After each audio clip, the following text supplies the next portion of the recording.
Hi, everybody. Tim Hughes here. I'm the CEO and co-founder of DLA Ignite.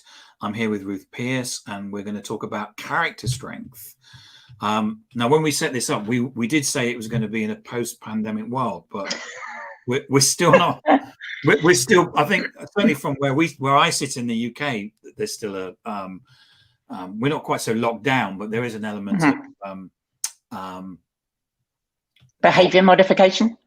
Yes. But before we get into that, just give us a whiz through in terms of your journey, because you've got a really interesting background about how you can talk about character strength. Ah, okay.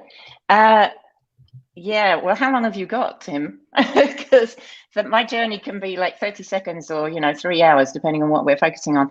I actually started out as an economist in the UK. Some people will be able to tell that I have a British accent. I live in the US now. I noticed your accent was, yes. Not your typical North Carolinian accent. So I've actually lived in the US since 1995, and I'll get to that story in a moment, because there's a reason why I still have quite a strong British accent. Although, of course, a lot of British people think I sound mid-Atlantic. So, so I started out as an economist, was not a happy camper. I had a master's in economic theory, and while I find the topic fascinating, I didn't really particularly enjoy working in it. And I took a computer aptitude test for an organization that has been renamed many times, but at the time it was called Business Information Systems, BIS. And they had their own aptitude test. So it didn't matter what degree you'd done or anything like that. You went into the aptitude test, and if you passed, then they were interested in training you. And so I went into computing. And that suited me a lot better. It was a lot more sort of predictable than economic theory had been. And then I was sent to the US on a pilot program where we were testing with a bank over in New York. And for one reason or another that I won't go into, my project manager had to go home to the UK. And the company was faced with a dilemma, which was, do we bring in a new project manager who's got no relationship with the client? Or do we take this technology person who's got no project management experience, but they do have a relationship with the client, make them the project manager, and send another technology person over? And they went with option B. And so, as so often happens, thank you. As so often happens, I became a project manager through no fault of my own. I was just sitting in the right place at the right time. And they said, you start doing project management, whatever that meant. And for the next 25 years, I spent time finding out what project management is. But in particular, I was fascinated by team building and team engagement. And I have, in the course of my career, just coincidentally taken over several projects that were officially regarded as in trouble or, off the rails or whatever. I've never found them to be that, because the people are usually amazing, and give them some wiggle room and they will get things back on track. But that's been my career, is can you come in here and work with this team, because we're having a bit of a struggle. And then in the mid 2010s, I went through an uncharacteristic phase of depression. And I say uncharacteristic because I've struggled all my life with anxiety, but not particularly with depression. That was my mother's particular thing to bear. And I got up one morning, and of course people say, you can go and see a therapist, maybe you want to take medication, yada, yada, yada. And I was like, I've seen therapists for my anxiety over the years, and I don't want to get stuck in the how did I get here? I don't want to get stuck in exploring that it's understandable that I'm depressed because my father had OCD and yada, yada, yada. So I tried to think of, I wanted to focus on something that would help me see all the things that are good. I was like, objectively, I could see, I have a roof over my head. I lived in a great place. I had a good family, good husband, great career, all of that. There were a lot of things going my way, and I wanted to appreciate them more. So I Googled positive psychology. Right. And two things came up. One was a fairly cost-effective program, year-long program, where there were 2 live week-long study periods in a place really close to where I was living at the time. Or I could go for the $70,000 master's in applied positive psychology at UPenn, which I would love to do. So if any of the audience is out there looking for people to sponsor on that program, I'm your girl, I want to do it. But I couldn't justify that kind of expense or even raise that kind of money. So I went and did the certificate. And there were lots of amazing things in that certificate program. But the one I walked away with, in love with, was VIA Character Strengths. So the VIA Institute on Character is based in Cincinnati, Ohio. It's a nonprofit. And they've actually done research into what makes us at our best and identified these 24 character strengths that are universal. Doesn't matter where you're from, what your religion is, they're recognizable and seen as positive qualities. And I took that to the team that I was working with at the time and had the most amazing experience with a team of 110 people. And so I've been sold. I then cyber stalked VIA Institute and till they gave me a job and all of that. So everything I do now has VIA Character Strengths integrated into it, because it is so empowering and I don't know, the word that comes to mind is a life force. And I do just want to tell the story of why I still have my British accent. When I lived in New York in 1995, after the pilot program, I was invited to actually transfer to New York and work there. The first day in New York, I went looking for something to eat, and I was vegetarian. I am still vegetarian. And at that time in New York, vegetarianism was a bit like having two heads and horns. So I went into this deli and looked at the list of all the sandwiches, and I was like, can I just have Swiss cheese and tomato on a hero? And the guy said, say that again. And I said, I'd like Swiss cheese and tomato and some mustard on a hero. And he said, if you say tomato every time you come in and order something, I will take 25 cents off the cost of your sandwich. I ate there for 3 years, pretty much every day, having different things each day. And he was true to his word. I got 25 cents off the cost of my sandwich, which at the time, making the money I was not insignificant. I could ride the subway with that. And so he drilled into me, keep your accent, don't try and assimilate. Be who you are. And that was a great learning from a deli guy. I wish I knew his name because I would be able to attribute that to him. So sorry, that was the 2-hour version. Sorry. Oh no, it was interesting. Well, I found it interesting anyway. I mean, I think part of this is actually learning about the person. But I was sitting here, just before 20 minutes before we come on, and I'm thinking, right, because we actually spoke and did a prep on this back on the 23rd of June. So I'm going through this and I'm thinking, I'm thinking this is going to be really great, because actually all the things that you said that I've written down are really interesting, because character strength is. But what? Tell me, for the lay person like me, what do you define as character strength? So I love that question, Tim, because we can jump right in and forget to sort of define and put boundaries around this. So we have many kinds of strengths, skills, things that we learn to do well. Those are strengths. We have talents, those things that it doesn't seem to matter what we do. We seem to be able to turn our hand to something. And that's a strength that we have. We have other kinds of strengths, like being able to, sort of plug through the day and put resilience out into the world. And character strengths, the research shows, are the sort of positive attributes of our personality. Now, there are multiple strengths assessments out there, and even things that are termed as kind of character strengths assessments. The thing I love about the VIA character strengths is that they're fully researched. There's over 700 independent studies of them, whereas many of the others, fabulous work, very interesting, very useful, very often proprietorial, and so only the organization that presents them has done the research. So it's been independently verified. And what we've discovered is there are these 24 attributes like love and curiosity and humility and appreciation of beauty and excellence that we all recognize. And when we engage them, understand them and engage them actively, we feel better in whatever we're doing. And that could be being a cleaner in a hospital. Now, thank goodness someone wants to be a cleaner in a hospital. I know I don't. But there was a study done, for example, where people who felt they were engaging their top character strengths, because you can take a free survey on the website and get your ranking from 1 to 24. We all have access to all 24 strengths, which is another thing that I really love. Our top ones are the ones that are sort of fairly automatic. We really don't have to think too much about them. The ones at the bottom are usually a bit more of a reach, and actually that's very relevant to COVID. So I'll come back to that in a moment.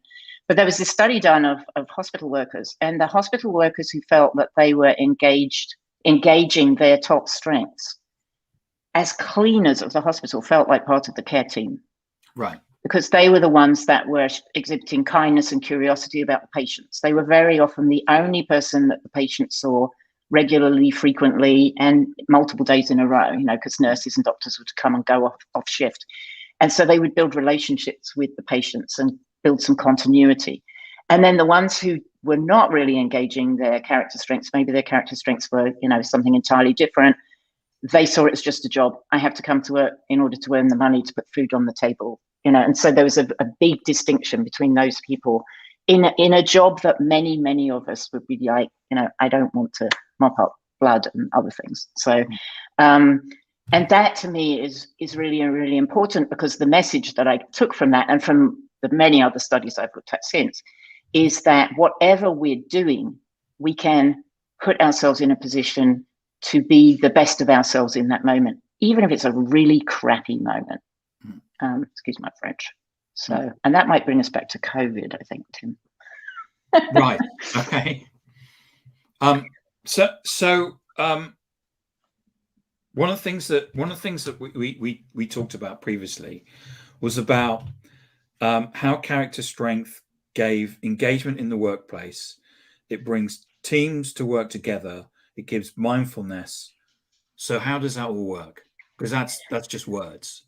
Yes. So there are multiple studies that show, ranging from studies that Gallup has done to, sort of more esoteric research studies, that show that people, like I gave that example of the hospital workers, people who know their character strengths. So they've taken the assessment and they know which of their strengths are their top strengths, their go-to strengths, are 9 times more likely to feel engaged at work, right, or to report high levels of well-being at work. People who know that strength ranking and have focused some attention on engaging and learning about the strengths are 18 times more likely to feel a connection to what they're doing in work. So a higher sense of well-being and this sense of engagement. And engagement to the employer or to the organization looks like people who go above and beyond. They don't just do their job, clock watch and go home. They are more likely to be innovative and creative and work with other people to get stuff done and all of that. The amazing statistic to me is that people who know their strengths get to work with their strengths, and who are supported by team and particularly management in engaging their strengths in the workplace, are 29 times more likely to report high levels of well-being at work, and 4 times more likely to describe their work as a calling. So they're not just doing it as a job to put food on the table, they're actually driven to actually do this role. And that to me was a huge eye-opener coming to the teams thing, because when I discovered these via character strengths, and I became one of those people at work that's like, what course is she on at the moment? Because I would show up and say, hey guys, I've got this to share, and if you're interested, we'll do it. We had a team of 110 people, and 85 people voluntarily took their strengths assessment, the free assessment.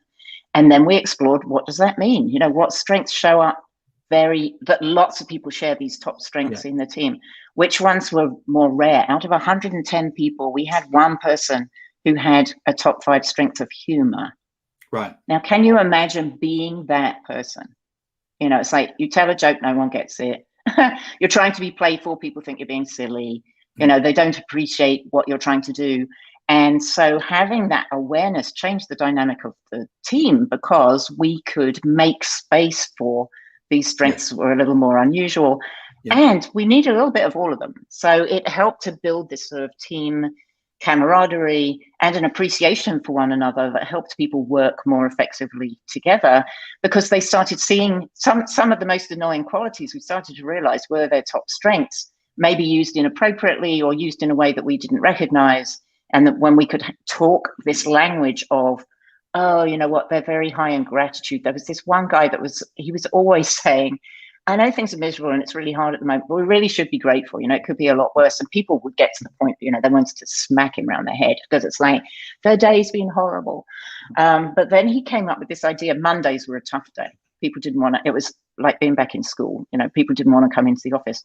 He implemented off his own back a gratitude practice where we started Monday morning walking around thanking everyone for coming in. And it was a bit of a joke. We had a bit of a laugh, thanks for being here. Thanks for bothering. You could have made an excuse and taken the day off. But it actually worked in boosting people's sense of belonging and appreciation, and that it mattered that you showed up. It didn't matter what your role was on the team. We noticed you were there. And he created that. And it went on for about 6 weeks. And then we had established that sense of belonging and connection and everything. We didn't need it anymore. But he helped us over a hump by using his top strength in a way that none of us would have thought to do. So it really helps people to be seen and feel seen and to see others in a new and positive way. And it's not about ignoring gaps. We challenged people to fill gaps, learn new skills, all of that kind of stuff. But if you're engaging their top strengths, the things that come naturally, they're more likely to go the extra mile. They're engaged. So what do I need in order to be more effective in this job? I really need a training course in this, or I need mentoring in that, or whatever. They're much more likely to want to do that than if you tap them on the shoulder and say, there's a big gap in your performance. This is your weakness. Go and get some training on it. That's kind of insulting because you're not appreciating what's already there and what they already bring to the table. So, here we are sitting in October 2021. We've been through the pandemic. We've been through the massive working from home experiment, and the pendulum swung a long way in terms of a lot of people are working from home. There's a debate now about whether we're going to go back to the office. Some people are, some people are not. There's a discussion about the grand resignation, which people are going, well, I'm not going back to the office because of whatever. How much do you think that the pendulum is going to swing, and how much can we use character strength now as something that can enable and empower and do all those wonderful things to the workforce that we want to happen? Well, I think it's already happening. One of the things I discussed, so I might not be clear that I don't have any specific research. It's too soon in relation to COVID and the timing of COVID to have research around what the character strengths have done. But one of the things that shows up a lot in character strengths is that strengths like self-regulation and humility and prudence, so planning and being careful and being consistent, they tend around the world not to be reported as high strengths. So if you're someone who comes out number one in self-regulation, which I can tell you is not me, then you're a bit of a unicorn. But one of the things that COVID did was it pushed us into having to engage those strengths. You couldn't even go to the grocery store, even if you had the resources to pop into a grocery store and buy whatever you want, or the corner store. You weren't free to do that anymore. Maybe you were in lockdown, you at least had to mask up, you probably had to hand sanitize, all of these things. So everything took more planning and more regulation. You had to have masks ready and available, all of those kind of things. So we engaged strengths that we've not engaged before. We also engaged perspective, because one of the challenges to letting people work from home has been this common perception that if you let them stay home, they will goof off, and they won't get the work done. Well, now we have a new perspective because we were forced to put them in that position. And of course, it's true of some people, but they're probably the ones who goof off in the office as well. It isn't necessarily about working from home. Some people know that they don't work well from home, or that their environment at home is not a good one because they've got 3 little children that, are climbing over them all the time. So we've learned that we need to trust people to figure out how to make it work and what resources they need in order to do that. So we've had a big learning. So that's learning and curiosity. We had to try something else. We had to be adaptable. And we've learned from that there are more ways to skin a cat than make everyone show up in the office every day.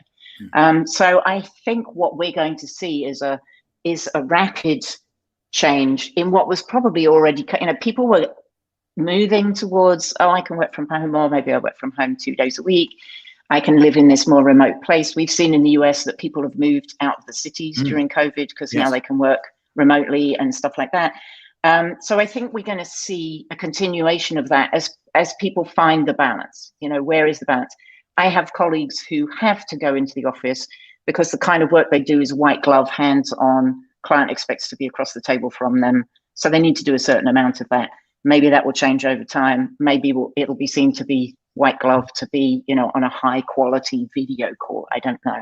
But, and yes, Renata, bravery to survive those times. And bravery is one of my favorite strengths because for a long time, I didn't think I had it.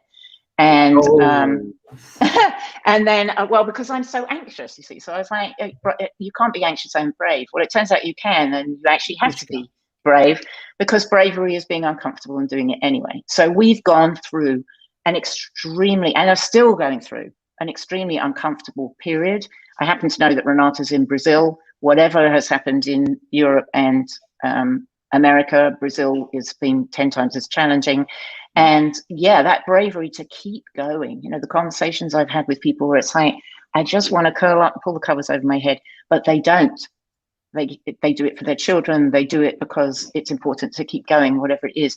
Those character strengths have already been engaged in a new and varied way. That's my opinion of the last year. And that has opened up people to what they can do going forward with them, and how they can be their best selves. What does being their best self look like? Changing their priorities around, is it working? Is it having a certain income? What's the priority? Thank you, Renata. So it's, I think we're already in that process. What would be fantastic is, and Lee's the humor guy, and Lee's on, hi Lee. What would be fantastic is if we can jump on this and push it forward, and to actually leverage what's already happened to get people to be more aware, because 70% of people don't even know what their strengths are, whether it be character strengths or skills or whatever. They're actually blind to what they bring to the table. So, and Lee is a humor guy in the face of some, he's had some significant challenges in the last year. I hope he doesn't mind. He's been sharing that publicly, so it should be fine. And one of the things that is just so amazing about him is it's the yes and. It's like, this over here is horrible and challenging and depressing, and I can see the humor in this thing. I did an interview on improv comedy. Yes and thing, which is part of improv, which is rather than keep saying, I'm explaining for if there's anybody watching this who don't understand. Usually what we do when someone says, "Can we do that?" I go, "Nah, that won't work." But with improv, you always go yes and. From the most ridiculous things. I mean, the prompts might be, I landed on the roof in my spaceship this morning. What did you do? Oh, yes, and and it's like, and you have to let's build a garden. Yes, and let's put a fence around it. Let's take your spaceship and we'll go to Mars this afternoon, or whatever it might be. And I use it a lot in coaching and with people who have anxiety. Is that yes and? It's like, you feel like crap, and or yes, this is daunting to you, and then we can build the character strengths in there as well. As I happen to know that your top strength is whatever it is. How will that help you move through this difficult time or take the next step or whatever it is? And it's really, really empowering. Ruth, thank you so much for coming on and talking to us. I mean, it's an amazing subject. I've done things with people similar to you, where you work out what people are like, and then you go, well, this task was really suited to you, and they go, yeah, I'll do that. And then I've been in situations, because I'm a classic introvert. Me too. And so I'm not very good at coming up with solutions in meetings, and you get all the extroverts to do it. And then what happens is that I'm driving home, and I come up with an even better solution to it. Have you stolen my story? Because that actually happened to me. Because it's classic me, which is classic. Home, it's classic introvert. So I had a story where I was asked to go to a problem-solving session, and typically when we had these off-site problem-solving sessions, they would tell us what it was going to be about ahead of time. But in this instance, they didn't tell us until the day, because they wanted our fresh, off-the-cuff ideas. Well, I didn't have any fresh off-the-cuff ideas, because I don't process that way. No. And my boss came and said he was disappointed because I didn't have anything to say all day. And I was like, well, I was disappointed too, because you didn't give me a heads up as to what we might be thinking about. And I also consult other people. Requirement. Yeah. So anyway, well, it's been a pleasure, Tim. Thank you very much. And, thank you. And thank you to Renata, Curtis, Lee. Have I got everybody there? For the contributions as well. Yeah, thanks for being here, guys. I appreciate you showing up. Thanks for sharing bravery. Yes. All right. Thanks very much, Tim. This was great. Thanks, Ruth. Thanks. Bye.